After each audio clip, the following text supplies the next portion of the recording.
Akụkụ ụwa niile ahụla nzọpụta nke Chineke anyị. Abụ ọma isi nke 98 amaokwu nke 3. Ụmụnne Kristi, ọ bụ abụ ọma maka ekeresimesi. When I say niile, Happy Christmas. I hope that the joy of this Christmas is resonating in your life and in your family. Join me in this Igbo psalm.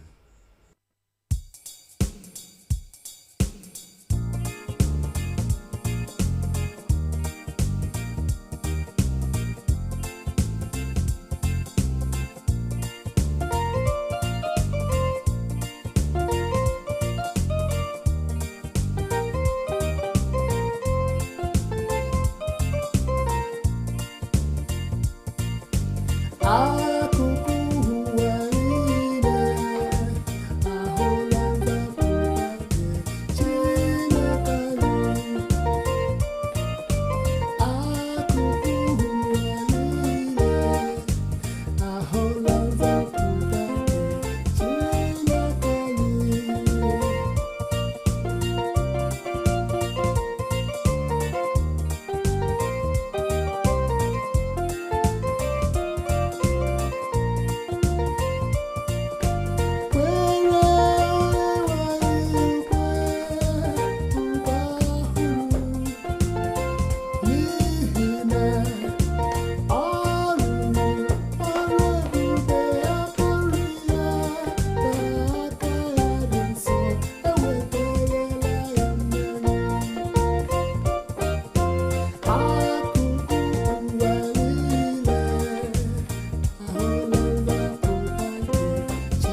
Chineke